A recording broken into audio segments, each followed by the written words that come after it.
સારિકા તું શું બોલે છે? શોધન આપણી અને આ મિલકતની વચ્ચે પ્રદ્યુમનભાઈ તો હવે આવી શકે એમ નથી। જો દીકરો પણ બાપ પાસે પહોંચી જાય તો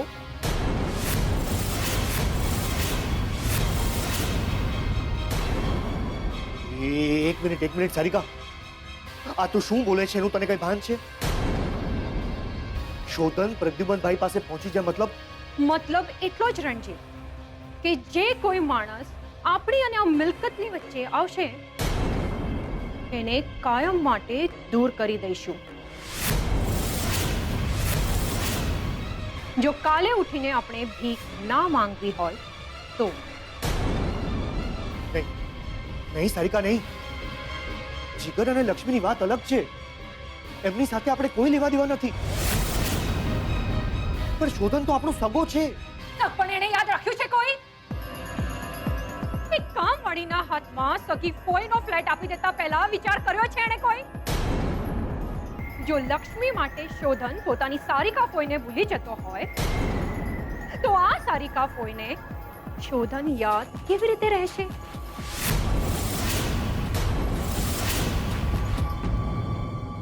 તમારા બંને વચ્ચે પતિ પત્નીના સંબંધ હતા, કોણ લક્ષ્મી માં બનવાના?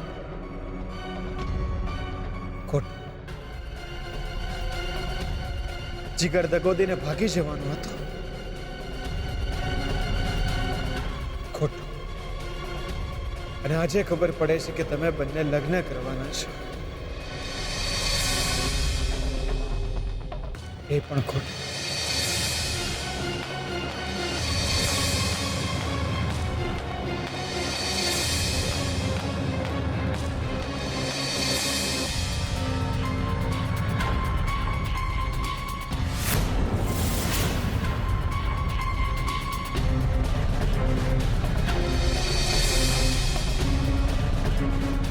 આને કહેવાય દો લક્ષ્મી સામે ચાલીને ચાંદલો કરવા આવી અને આપણા મોઢે ચાંદલો થાય એમ નહોતું, એટલે શોધને જાતે લક્ષ્મીનો હાથ મારા હાથમાં આલી દીધો। પણ કોઈ દિયોર મન નહીં માની રહ્યું। ના ના ના દિયોર, આ રીતે લગ્ન ના કરાય।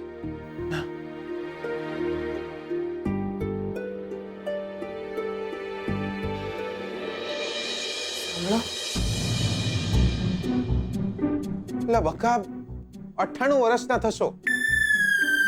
98 વર્ષના? હમણાં 2 સેકન્ડ પહેલા જ તમને યાદ કર્યા હતા। હું એમ કહેતી હતી કે દાદાજીએ આ ચાવીઓ આપી છે। ના ના, મારે એમનું જૂનું સ્કૂટર નહીં જોતું। આ ચાવીઓ એમના નવા ફ્લેટની છે। એમણે કહ્યું છે કે લગ્ન કરીને આ નવા ફ્લેટમાં આપણે રહેવા માટે। પહેલા તો એ કહો, તમે આ ચાવીઓને હાથ કેમ લગાડ્યો?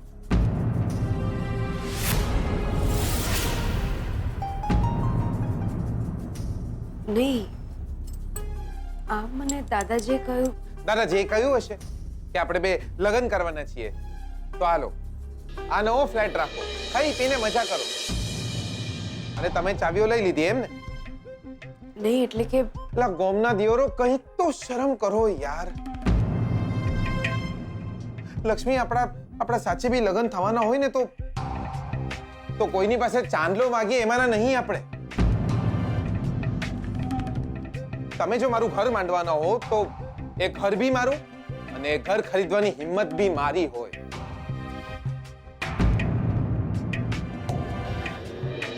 નવો લંડન ગયો તો, નોકરી નહીં મળી રહી મને,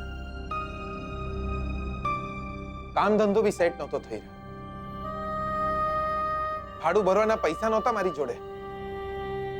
2 દાડા રસ્તા પર રહ્યો છું, પણ ત્યારે બી આત્મારામ પટેલને ફોન કરીને એમ નહીં કહ્યું કે ઓ બાપા પૈસા નહીં મારી જોડે, થોડા પૈસા મોકલાવો ને યાર, તમારો જીગલો 2 દાડાથી ભૂખ્યો છે। કોઈ દાડા બાપ સામે હાથ નથી લંબાયા તો દાદાજી પાસે થોડી કઈ લેવાનું હોય યાર।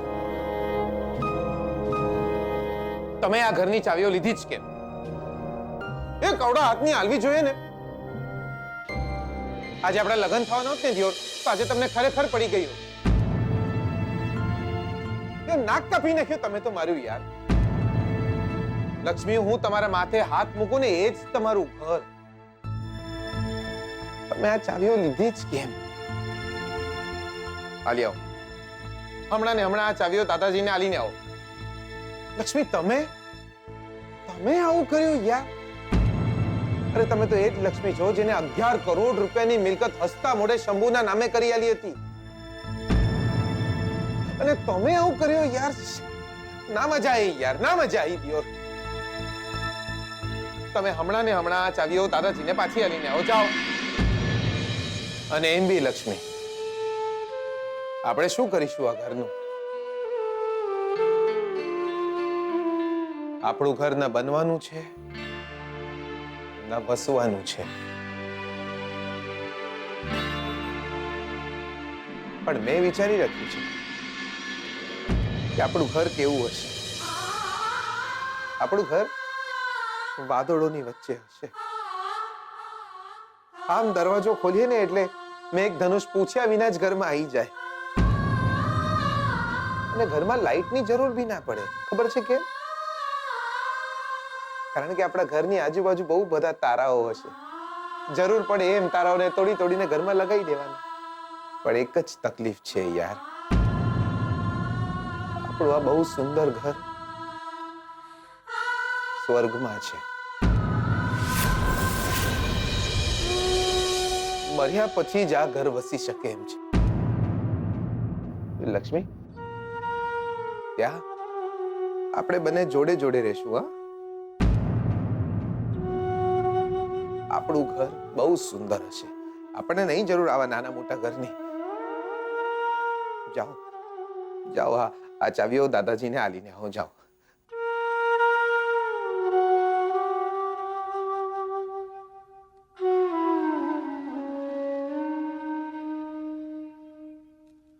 નવા ઘરની આ ચાવી દાદાજીએ નથી આપી, એમને મારા હાથમાં મૂકી હતી.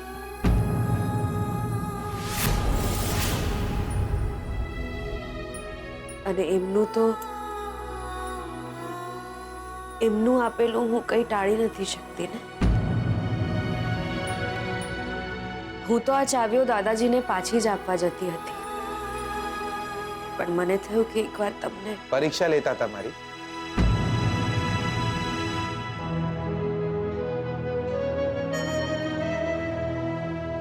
કહી શકાય. તો શું લાગ્યું? સાચું કહું, આ ચાવીઓ જે નવા ઘરની છે એના કરતા તમારું વિચારેલું ઘર વધુ સુંદર છે.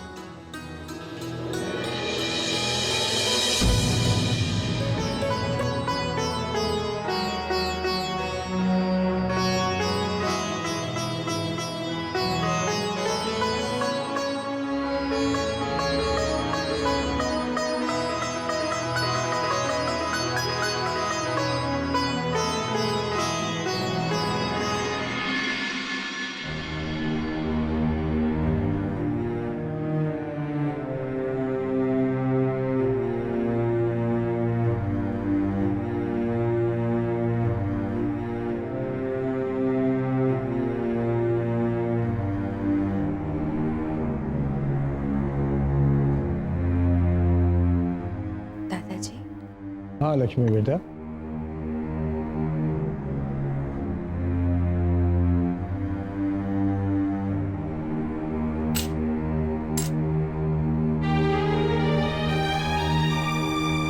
દાદાજી, મને બસ તમારા આશીર્વાદ જોઈએ.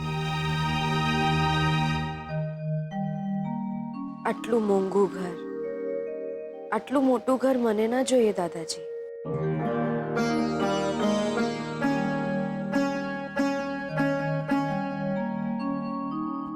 જરૂર. એક બાજુ દાદાજી કહે છે અને બીજી બાજુ દાદાજી આપેલું ઘર પાછું આપી દે. આ ઘરની દીકરી માટે અમે આટલું તો કરી શકીએ ને. દાદીજી, ઘર તો આશીર્વાદથી વસતા હોય ને.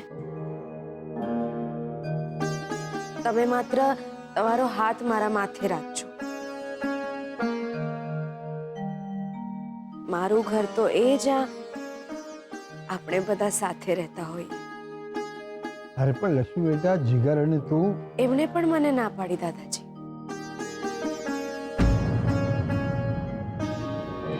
આ ઘર પર માત્ર સારિકા ફોઈનો હક. આને કહેવાય સંસ્કાર. કરોડો રૂપિયાના ઘર કરતા આપણા આશીર્વાદ વધારે મોંઘા કર્યા આ છોકરીએ.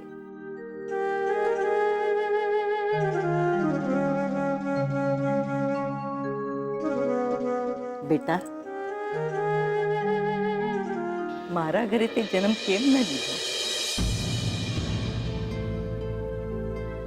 લક્ષ્મી બેટા, અમારે મન તો તું સારિકા કરતા પણ મોટી, કારણ કે એને ક્યારે પણ આ ઘરની ચાવીઓ પાસે નહોતી.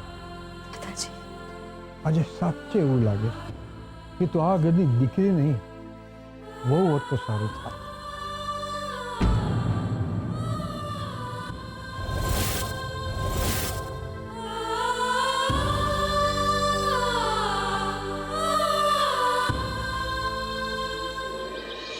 કેવું છે હવે મામને? સારું છે. હવે શું હતું? સાચું કહું છું કે તારા ડેડની પિંડદાન વિધિનું સાંભળીને મમ્મા બહુ જ ડિસ્ટર્બ થઈ ગઈ. યુ નો, તારા ડેડ અને મારી મમ્મા બંને બેસ્ટ ફ્રેન્ડ્સ હતા. આઈ નો. અને તારા ડેડની આ વિધિનું સાંભળીને મમ્માને સતત એ જ બધું યાદ આવતું. મને બધી વાતની ખબર તો નથી, પણ ડેડે કહ્યું છે કે એ દિવસે મમ્માને સતત એ જ એક્સિડન્ટ યાદ આવતો હતો. સમજી શકું છું શ્રુતિ, એમની આંખોની સામે એક્સિડન્ટ થયો હતો. મારી મમ્માએ તારા ડેડને બચાવવાનો બહુ જ પ્રયત્ન કર્યો. ડેડ તો દોરડું લેવા માટે દોડી રહ્યા હતા. એ બહુ જ બૂમો પાડતા હતા કે કોઈની હેલ્પ મળી જાય.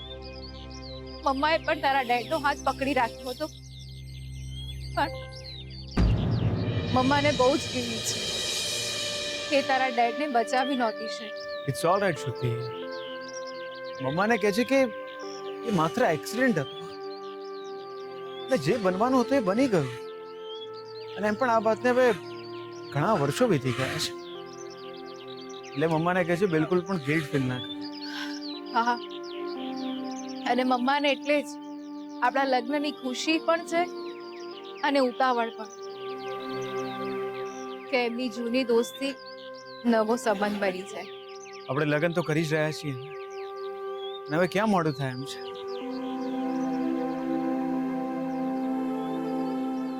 ને એમ પણ હવે તો જીગર અને લક્ષ્મી પણ લગ્ન કરી રહ્યા છે. લગ્ન કરી રહ્યા છે એટલે એ તો લગ્ન કરવાના જ હતા ને. ઓફકોર્સ, હું તો એમ જ કહું છું. બસ હવે કોઈ વિઘ્ન ના આવે. એ લોકોના લગ્ન પણ આપણી સાથે જ થઈ છે.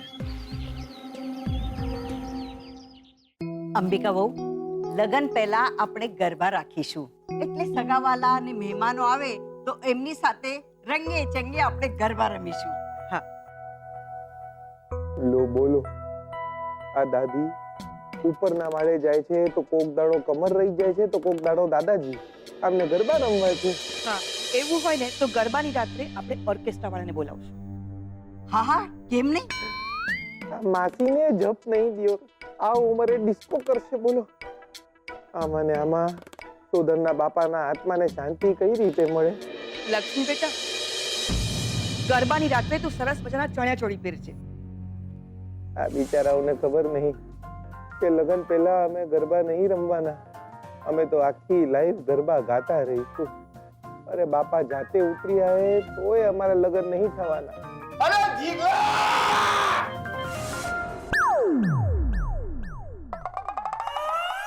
મરી ગયો કોમના દિયોર. દિયોર મારા બાપાનું જોર જોયું. મેહોણામાં રાડ પડી તો છેક વડોદરા સુધી સંભળાઈ. અલ્યા મેહોણાથી ગાડી આઈ રે, ઓ દરિયા લાલા મેહોણાથી ગાડી આઈ રે.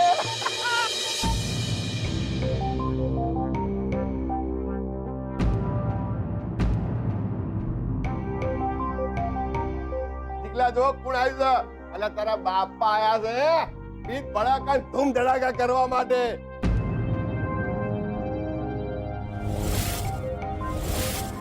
Mister and missus Atmaram Patel. અને આ ચો ગઈ ઘરથી તો જોડે જ આવી હતી. અહીંયા જીગલાની માં આય કે નહીં તો નવી કરે હું તો આઈ ગભરાઈ ગઈ. આય આય બા બા કેમ છો? તમારી તબિયત પાણી જોરમાં? તમારે મને પગે નહીં લાગવાનું હોય. તો ચાલે બા, તમને તો પગે લાગુ જ પડે ને, નહીં? ગાયત્રીબેન, કેમ છો તમે? આજે તો હરખ માતો નથી અંબિકાબેન. આ બધું અમારામાં રિવાજ હોય છે. વહુને માટે વધામણી લઈને આવ્યા છીએ.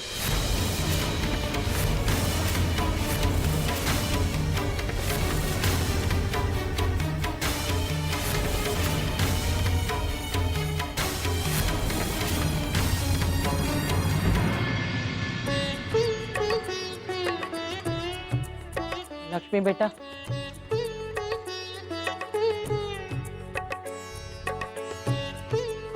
જુગ જુગ જીવો બેટા.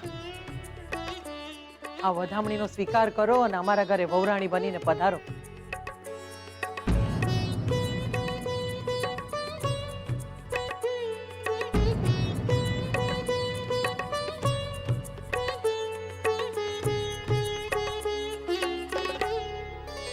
જુગ જુગ જીવ બેટા.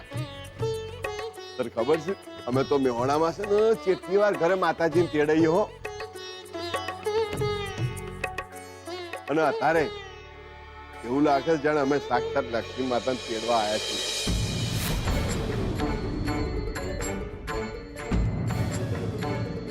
ઓ બેટા, જો તમે હા પાડી દો ને તો કેવું થાય ખબર છે? હે, આખા મેહોણામાં અમારા ઘરે સૌથી પહેલી દિવાળી આવી જાય.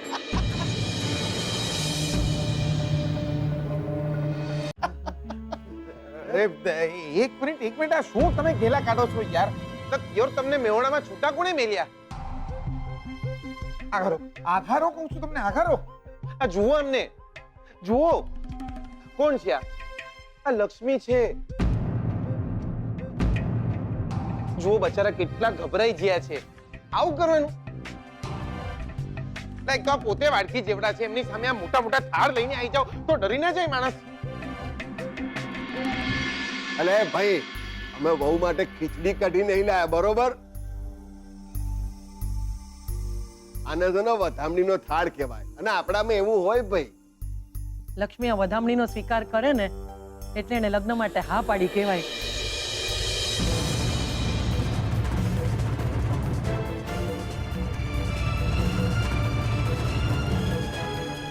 અરે બા, અરે બા, આપણે એકલા એકલા આવું કરે તો ના ચાલે. તમે સમજો નહીં યાર, એટલે ઘરના બધા હાજર હોવા જોઈએ. અને શોધનના બી તો લગન છે. આપણે એકલા એકલા ફટાકડા ફોડીએ તો ના ચાલે યાર. લાયો મારે બેટો જીગલા લાયો તું તો યાર. છોકરો કોણો શું? હોભર્યું અલી એ જીગલાની માં, મારું બેટું આપણું આ ગલુડું કેવું વ્યવહારું થઈ ગયું છે નહીં? બધું વહુના પ્રતાપે છે. હાલ પે કશો વાતો નહીં. આપણે કામ કરીએ, બધા આવી જાય પછી આ વધામણીની વિધિ કરીશું, બરાબર? શું થયું ભાઈ? માણસ શ્વાસે છૂટો ના મૂકે યાર. હો આત્મારામ પટેલ, તમે